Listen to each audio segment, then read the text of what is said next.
Yeah, our last speaker in the second session is Dr. Azra Habibovic, and she's currently technology leader for the human factors at Scania CV. And her research focuses on improving traffic safety and user experience by means of automation and connectivity. And the topic she will share with us today is heavy, bold, and kind interactions between heavy automated vehicles and other road users. Well, thank you very much for introduction. I hope that you all can hear me and see my presentation. Yes, and thank you, Shadan and Yamun, for a nice introduction, I think, to my presentation. So basically, I could skip half of my presentation, but I think I will still underline a few things, starting with a few meets that we have. I think both of the two previous speakers mentioned the fact that we are focusing a lot on interactions between passenger cars and pedestrians. And here I just want to outline that there are many other road users which we need to look at. For instance, cyclists, truck drivers, car drivers, scooter riders, police, professional workers, which are a very important user group for us at Scania, being manufacturer of heavy vehicles. So this is one thing. Other road users, when I talk about other road users, I really include many more road users than only pedestrians. Having said that, pedestrians are very important and very vulnerable road group, and that's probably why both we at Scania and many other researchers have been focusing on pedestrians that much when it comes to interactions with automated vehicles. Another thing that I would like to underline, that interactions are complex. Yimon gave you a very nice definition and examples of what is interaction. But here I really want to underline, we have in this field so far been studying only one-to-one interactions, and I think we definitely need to extend this concept and start looking into more complex situations, but also looking on system level. What does it mean?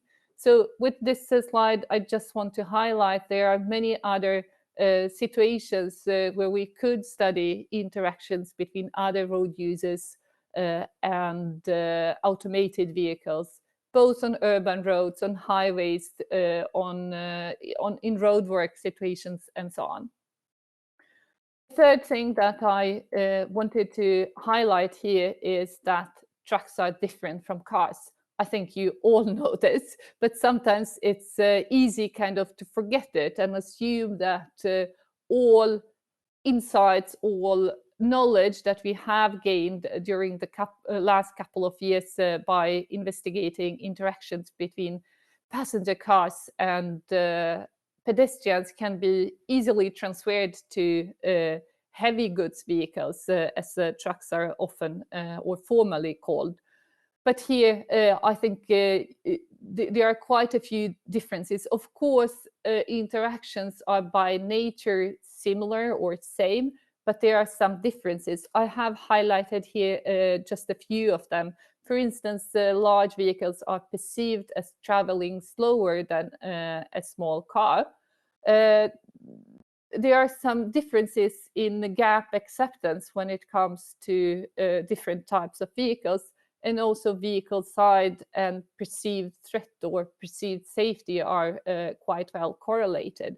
And my former colleague, Victor, has recently published a paper that looks at interactions between heavy trucks and vulnerable road users. So this paper unfortunately doesn't include interactions on highways, but still I think it gives quite a nice overview and highlights some major differences that might be between passenger cars and trucks.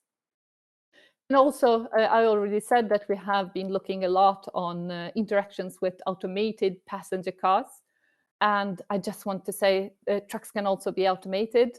We at Scania work a lot on this topic. We have shown a few mining concepts like the orange one that you can see to the left, but also we look at using automated trucks for what we call hub-to-hub transportation on highways. It's basically transportation of goods from A to B. In quite simple environments, but still quite complex. So here is actually a picture from our current pilot operation between where we drive between two cities in Sweden on highways. So keep that in mind, and that's also a focus of my presentation today, that I will try to give you at least a high-level overview of the work that we have done when it comes to interactions with automated trucks. Lastly, I just want to highlight that additional external HMIs are not only for replacing eye contact, which is often the impression I get when I read papers and listen to some presentations from colleagues in the field. I really want you to keep in mind that there is much more behind having additional signals, for instance, to help other road users distinguish if a vehicle is operated in manual or automated mode, to make intentions and planned actions of vehicle more noticeable to other road users and thereby increase the efficiency of interactions. And this could also be applicable to manual vehicles, depending on what information we have access to.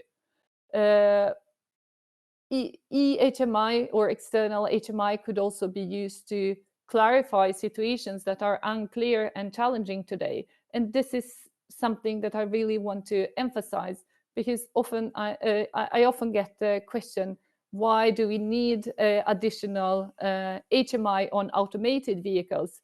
It works as it is today with manual vehicles have quite limited number of external HMI features on it.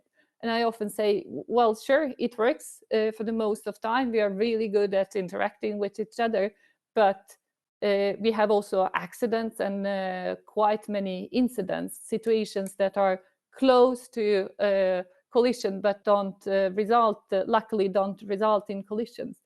And hopefully such kind of situations could be make safer and more smooth for everyone involved in traffic interaction. So keep that in mind. I really want to point out that eHMI is not only for replacing eye contact. That's only one of its potential functionalities.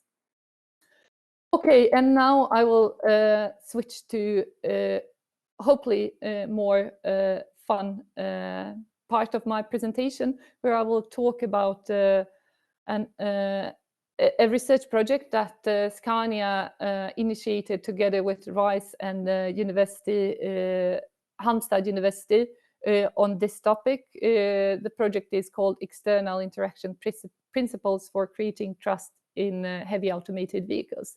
This project has been going on for 2.5 years and is just about to be finalized.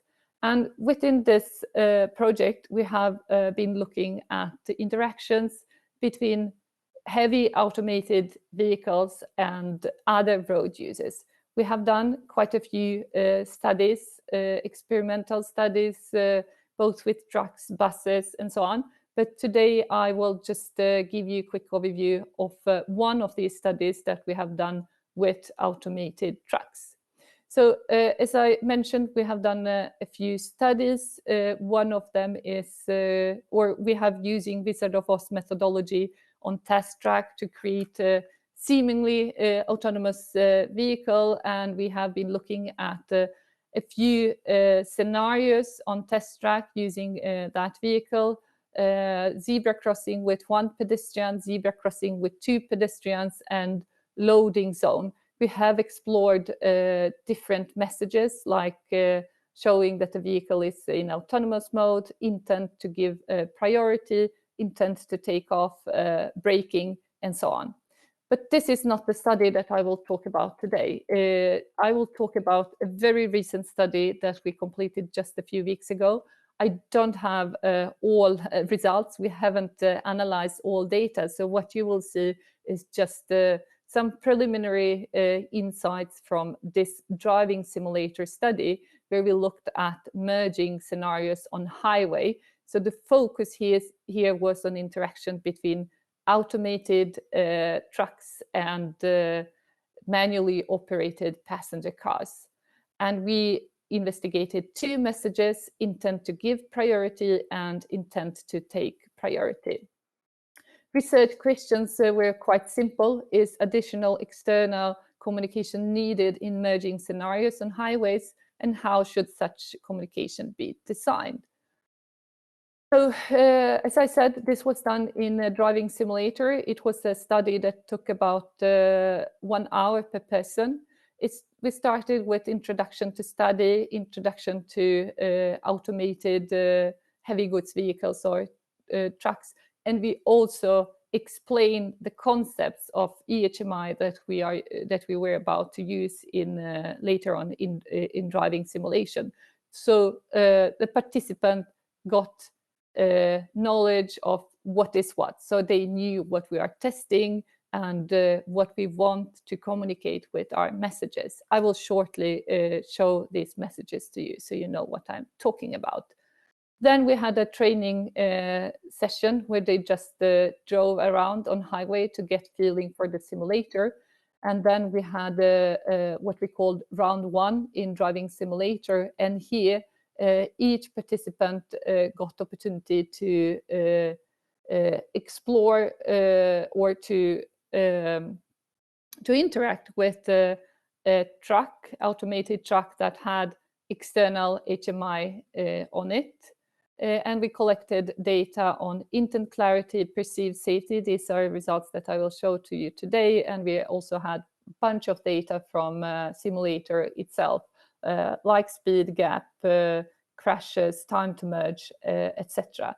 After the first round, which took about 10 minutes, we had a short break where they could just step out of the driving simulator, drink some water, and we checked with them if they have seen external HMI and if they had some comments or something that they wanted to highlight. And then followed our, what I would say, major session of our study, round 2 in simulators, where each participant got to interact with the automated truck with and without additional external HMI. And this was done in random order, and each and one experienced 2 different scenarios. You will see these scenarios shortly. And again, we asked some oral questions while they were driving. And then we had some final interviews and questionnaires. And here we tried to test a new approach where they, when they answered a couple of questions in questionnaire, we made a short break and asked additional questions or asked them to clarify their answers or to motivate their answers in the questionnaire. So we had about, we had 38 participants in total, 30 from general public and 8 from Scania, RISE, and VTI. VTI is a research institute in Sweden, similar to RISE, which is also a research institute. We had a very good balance between male and female participants, and the average age was around 48 years, I think. So now, what concepts am I talking about and what scenarios? Here you can see one of the scenarios when the test participant, the green vehicle in this picture, is merging to highway and automated truck, the blue one, is already traveling on highway, and then eventually this truck shows a message using abstract light under windshield, stating my intention is to give priority. For you who are familiar with my previous research, this is very similar to AVIP concept that we have tested at zebra crossing in a couple of other studies. So now in this case, we really wanted to investigate if we can use exactly same design, exactly same messages for communication on highways. And the second scenario was basically the opposite. Now the truck is merging to highway, and the test participant is traveling on highway, and we have a new signal stating my intention is to take priority. And here you can see that entire strip under windshield starts blinking with a bit higher frequency than the regular turn indicator. So basically, it says when the truck is just about to merge, it is initiated just about when the truck is to merge the highway, stating my intention is to take priority, but of course this intention could be changed. So the truck is not saying literally, now I will go in. It's more about similar to, okay, I will try to join highway quite soon, which is a bit more additional information as compared to regular turn indicator, which doesn't say much about when the action will take place. So we wanted to investigate, okay, are these messages needed? Do they make sense to our participants? So just some preliminary results here on intention clarity. In both these scenarios, we could see that using external HMI, these additional signals, resulted in higher intention clarity than corresponding situations without EHMI. And intention clarity was similar in both situations, both with and without EHMI. So here you can see that these graphs are very similar. Another conclusion from our study is that someone needs to mute him or herself. Thank you. Regarding perceived safety, again, perceived safety was rated higher in situations with external HMI than in situations without these signals. However, perceived safety was somewhat higher in situations where test participant is merging onto highway, as you can see in on left side here, that for instance here mean value is just around 1, while in the case where the truck is merging to highway, it was below 0, closer to -1. So there we have a small but still a difference in how these situations are perceived. And here I think it has to do much more with the situation itself than external HMI. So we asked them also if we are going to go forward only with one of these concepts or one of these messages, which one is your favorite, and try to consider both the message being communicated and design how it was communicated. And here we really got 50-50, no big difference between these two messages. Yes. However, which is also verified in another question, which I find very interesting here, where we provided a list with different information or messages that future automated trucks might be able to communicate on highway, and we asked participants to select 4 of these information types that they would like to have, if any. So they had option to not select any. However, here we could see that the messages that we tested, they are among 4 most preferred messages, but also people would like to see that the vehicle is in self-driving mode, and they would like to have something showing "I have seen you." I will not spend much time explaining this. I think Yamun touched upon this. There are so many challenges with this message, "I've seen you," and how it's interpreted, but this is something that we got input on from these 38 participants that we involved in the study. So in sum, there might be a need to provide passenger car drivers with additional information in interactions with automated trucks in these merging situations. This is only one study, so we don't have final answer, but what we see from our preliminary results, it points in that direction. And as I mentioned previously, both intent to give priority and take priority are appreciated messages, but drivers would also like to see that the truck is automated.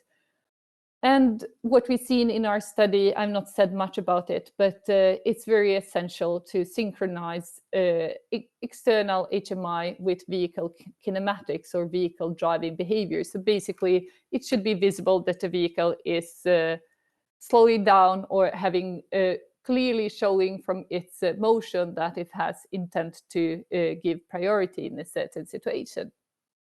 And lastly, it might be possible to use same intent messages and design as in communication with pedestrians, because one of our concepts was exactly the same as we tested in interactions with pedestrians, and it was perceived positively and gave some added value in these interactions on highway. So with that, I think I will close my presentation. Probably I'm running way over time. Sorry for that. Thank you for listening. And moderators can tell me if there are some questions. I don't see the chat myself. Yeah, any questions from our side? Thanks so much for your presentation. I think I'm really inspired by your talks. Yeah. Yeah. Okay, If you not, can maybe you can start. I will be the first. Yeah.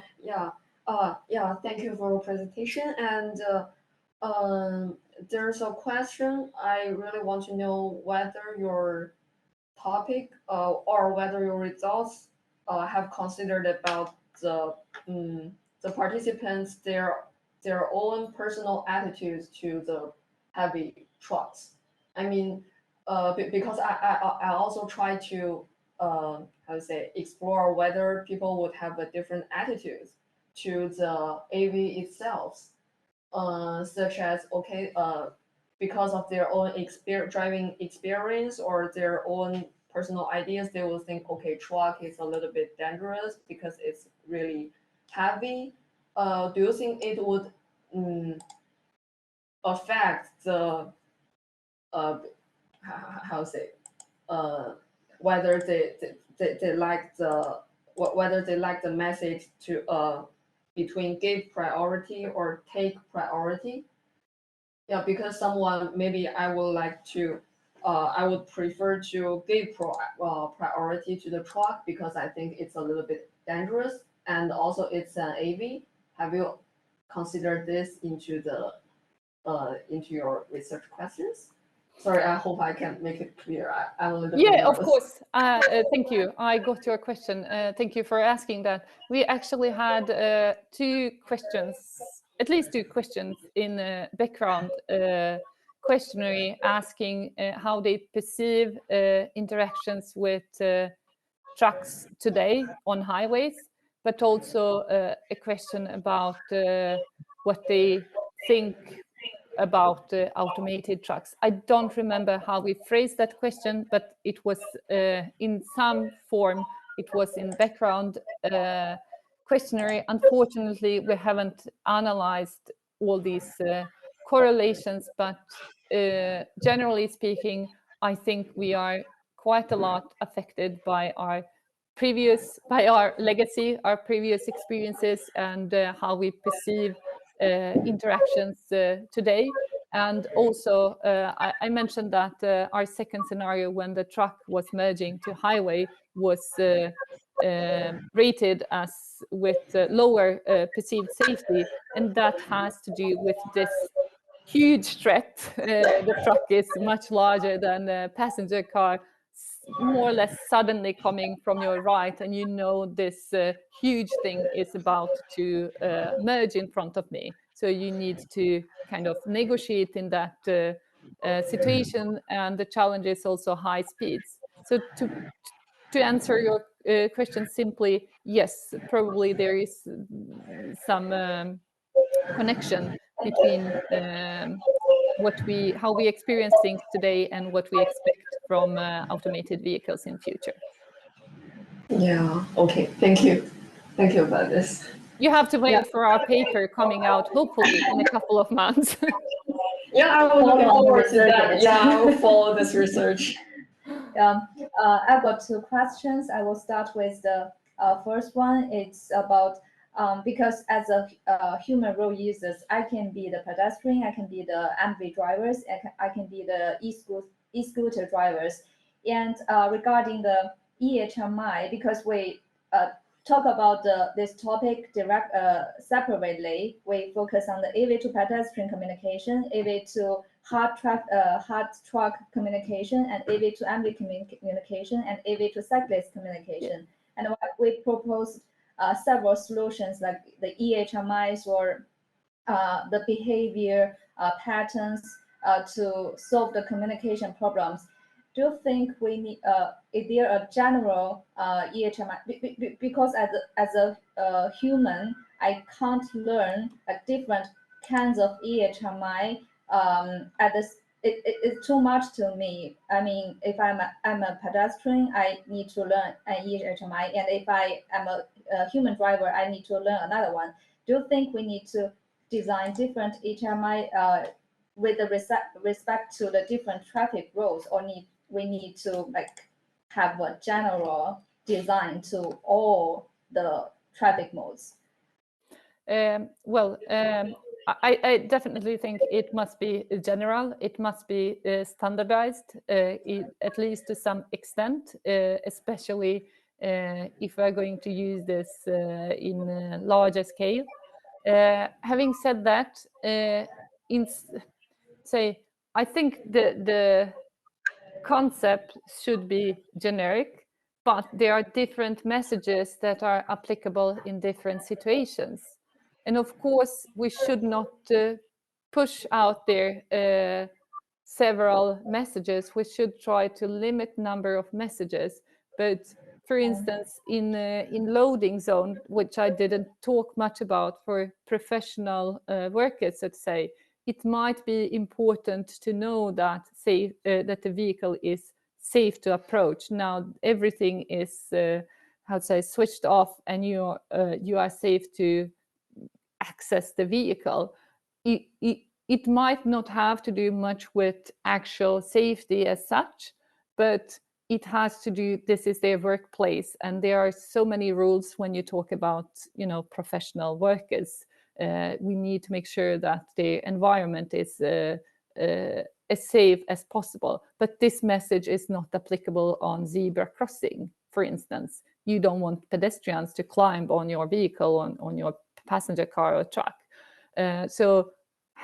With that in mind, I think it must be generic as much as possible, but it might be hard to use exactly same messages in all situations.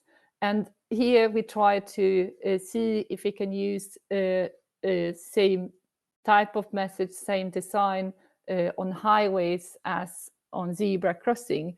And what we see from our tiny study, I would say, that yes, it might work. So already there we have made an important step, small but important step in what you pointed out, to not create information pollution or not increase it. We are already exposed to so much information in traffic and in general. So we need to make sure it is minimalistic. And that's also what I meant by this last point here. It must be as simple as possible. Whatever we put forward, it must be simple and not make it worse on system level. And that's a topic for another workshop, something that you also touched upon in your question. This far we have been working on one-to-one or two-to-one interactions, but at some point, hopefully very soon in future, we'll need to look more on system level to see, okay, what if we show whatever signal we show, how will it impact entire traffic in this in vicinity of this vehicle, not only pedestrians per se or passenger car drivers and so on. I hope I answered your question. Sorry for long. Yeah, totally agreed. We should start with the basic one, and then considering the different traffic models and the different traffic contexts, and to make a tiny difference. Considering the different traffic modes. I've got another question, is because I also focus on the communication between the AV and MV. And because the driver, the manually driven vehicle, can sit in the vehicle, and he or she can use the displays in the vehicle, for example, the head-up display or the central panel or the display, to get the information from the AV or from the outside world. So I'm not sure if IHMI is also could be a potential solution for the communication between the AV and vehicle, no matter it's manual passenger vehicle or the hard truck vehicle. So this is because I have done some online survey regarding the internal HMI compared to the external HMI, and combine them together. It seems like IHMI also makes sense. Do you think it's also a potential solution, or you think we need to have the unified solution, like only use EHMI to support the communication? Hard question to answer, I would say, but it should not be, that we have only one. If we can make it work with internal interfaces, that would be great, I think, and would reduce